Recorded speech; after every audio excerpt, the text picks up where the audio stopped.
My tea's gone cold, I'm wondering why. The morning rain clouds up my window, and I can't see it all. And even if I could, it'll all be great. But your picture on my wall, it reminds me that it's not so bad, it's not so bad.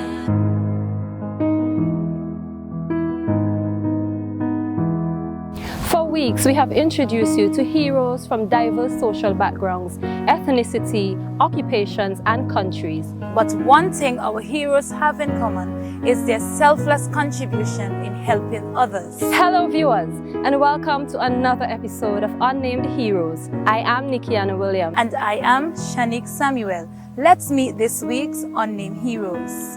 I want to thank you for giving me the best day of my life.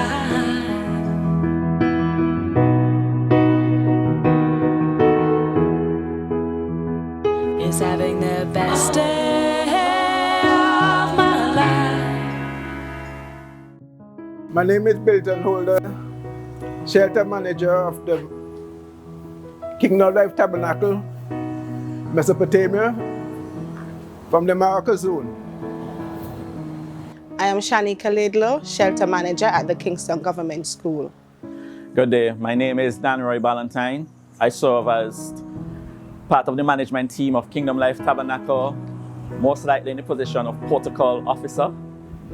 I ensure that the food in the shelter, I ensure that the supplies are there for the evacuees.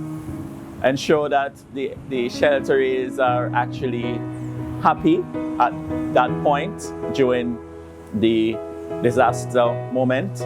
Good afternoon.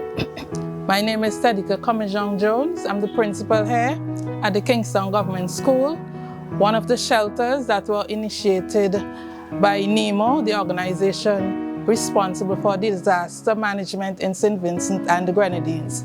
When our shelter was activated on the 8th of April, there were several things that we had to do to ensure that our shelter was ready for the evacuees that were coming. At first, things were very hectic and it got overwhelming at times. However, as time progressed and we placed routines and schedules, and the shelterees got accustomed to their environment, things got a lot easier. On the 9th of April, it was more or less a two-man team. Myself and the person who was in charge of the opening of the church. I also took the opportunity to make a few calls to brothers and sisters or members of the church to assist me, to come and assist me. And that is the way that I formulated my management team. It so happened that none of those whom I called turned me down. They all responded immediately. And I must also take this opportunity to say a heartfelt thank you to everyone who gave up their time to come and assist me in not only in formulating the management team, but for being there every single day that the shelter was activated. I must, at this moment, thank the many Vincentians. I'm not talking about those that are in the diaspora, but the local Vincentians who have shown us what it is, what it truly is to be our brother's keeper. Many Vincentians have, out of their need, given abundantly. God forbid it, if ever we're in a situation where there's a repetition, where there's the need to be prepared for an impending eruption. It should be seen that foodstuff should be placed in all shelters prior to people being evacuated there. You know, most of the persons, they came, some of them came with just, you know, the clothes on their back, some of them with little or nothing. And in the beginning, we did not receive anything from NEMA yet. So we were charged with the responsibility of trying to make our shelteries as comfortable as possible. And so some of us, including myself, we brought stuff from our homes, like, you know, towels, sheets, you know, blankets, food supplies, whatever we could afford to assist in making persons comfortable. We also, the members of the shelter management team, in addition to bringing things from our homes, we were able to organize things from our friends, our fellow colleagues at work, friends in St. Vincent and the Grenadines, and also abroad. Also, we received without asking, there are persons in the neighborhood, like Dr. McCree and his wife. In the initial stage, they gave us a lot of stuff. They received stuff from the Methodist Church, from the Adventist Church, from a lot of churches I don't remember now, and also other persons within the community. They brought breakfast, they brought lunch, they brought dinner. At our shelter, we ensure that the space between evacuees are enough so that they can be comfortable and they can actually feel at home at any point. At any day, we ensure that the food are there so that, you know, similar to their home setting.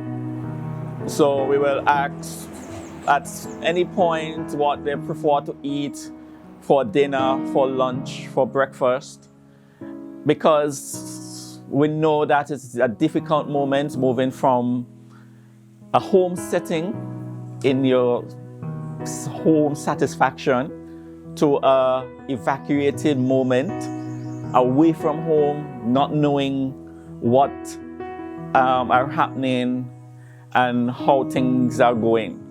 The members of the shelter management team, I must say that they did an excellent job. A lot of our teachers at the school came out and assisted where they could. I must say, you know, kudos to our principal, Mrs. Jones. She was here almost every day, sleeping in. Also, our counselor, Mrs. Cumberbatch, they were always here with me. Sometimes we were here as early as 6 o'clock or even before 6. And many times we never left, well, if we left at all, basically we never left sometimes until after 12, after 1 in the night, and then as early as 6 o'clock in the morning we had to be back. I mean, even though at times it was, you know, overwhelming and we felt frustrated, we never gave up. We pressed on, we gave our best because we realized that these persons were in our care and they were depending on us to give them the best care possible. I want to say thanks to all the persons that made contributions to our shelter, some too numerous to mention, but it's because of them that is why we are still here today. I just want to, you know, say big up to the shelteries as well. A lot of them made our, you know, task easy. They helped out where possible.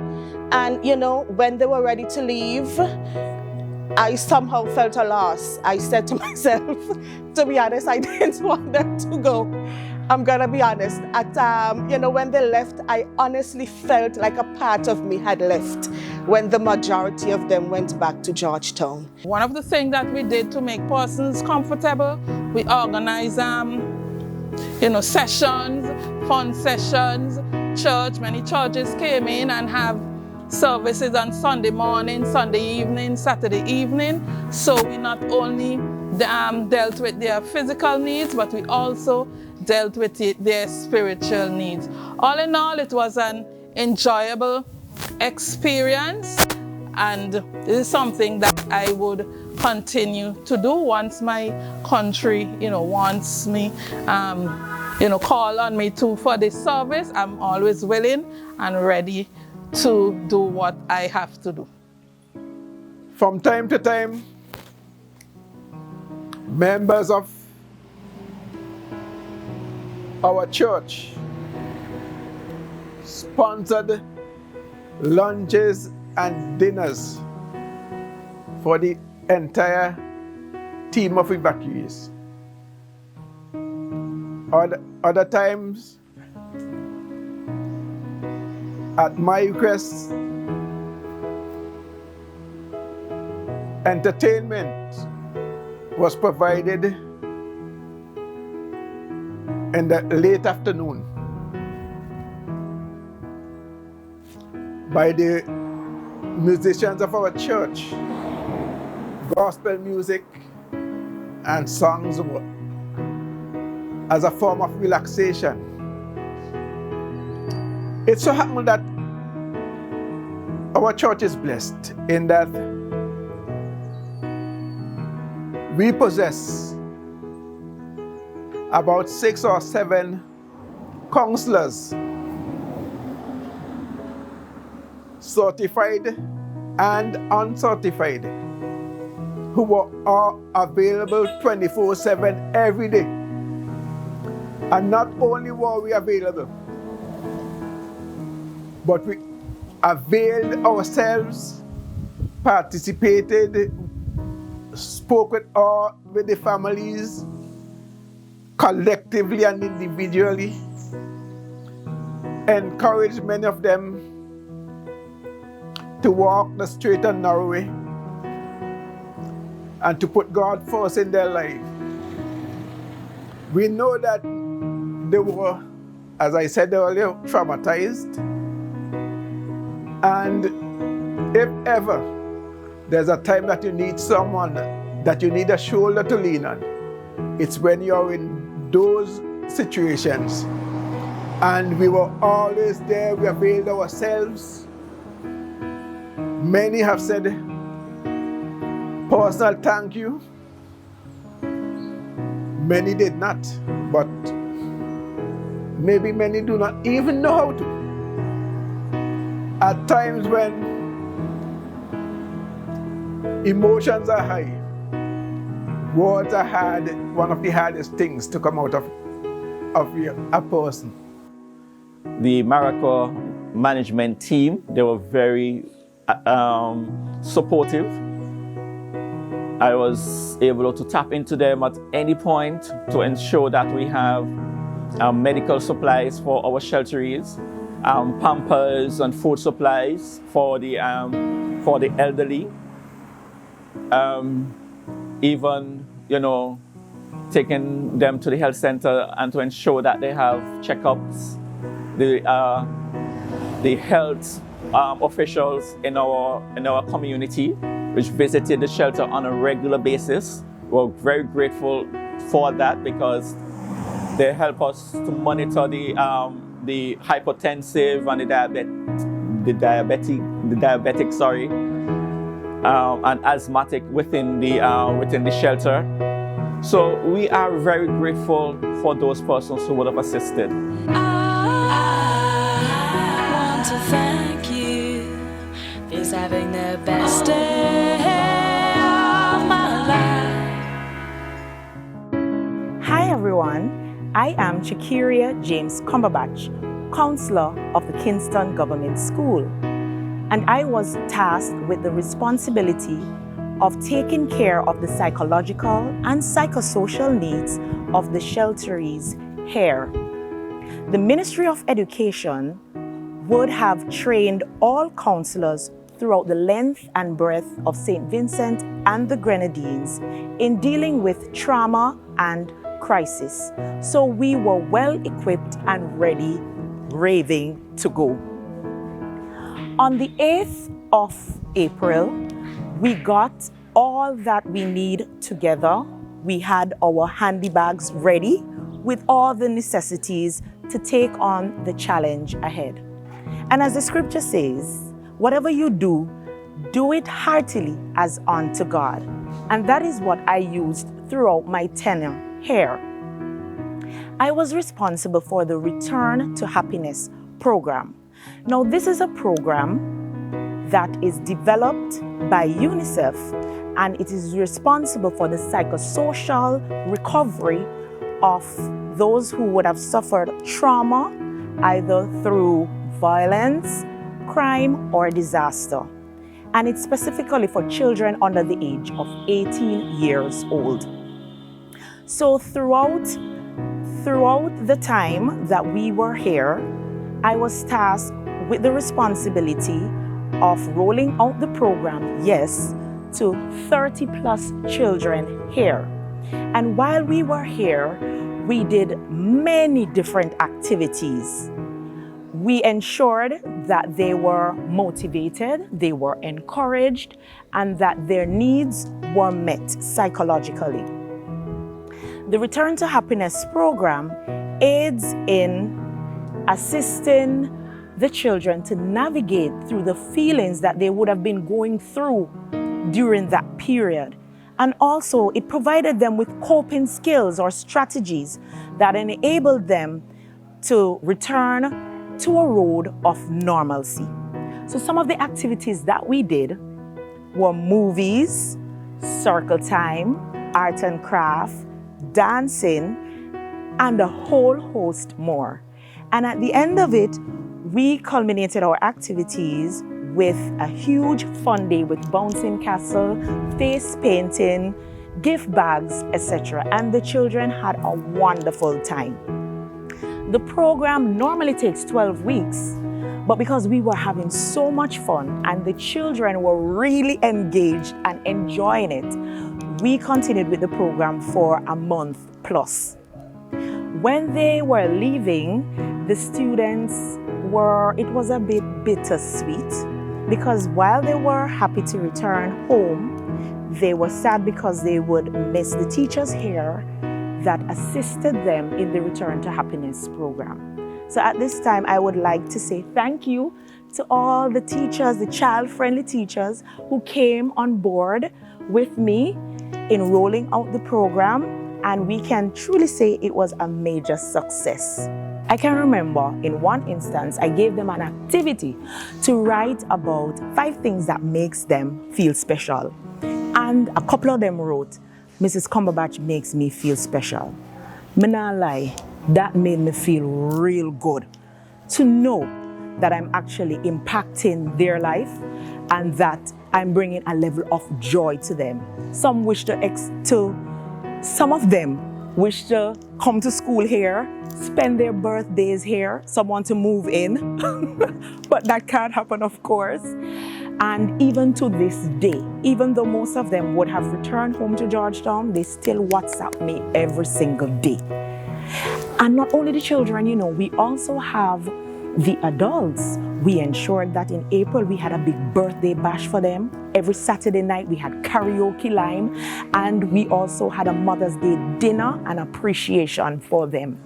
And they were so happy and overwhelmed.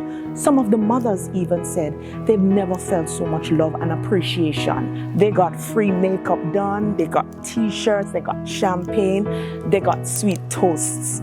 And to hear that, there are just no words.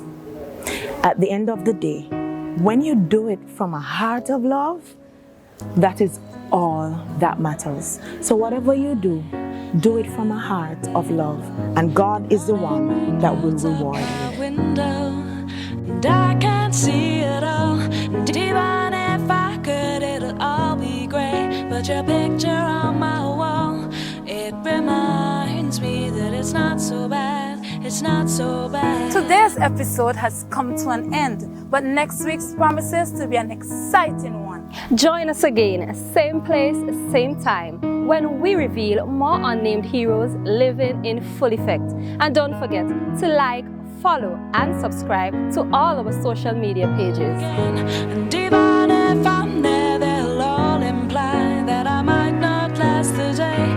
And then you call me, and it's not so bad, it's not so bad. I want to thank you for giving me the best day of my life. And just to be with you is having the best day of my life. I would just like to encourage you all to go out there and help in whatever way you can to give back to the community and let us get SVG back to what it was before. Even if it's just to tell someone you're gonna be okay or things will get better, just a word of encouragement could actually help. Support our business, you sure supporting someone who will be giving back to the public, because we appreciate your business. I want to thank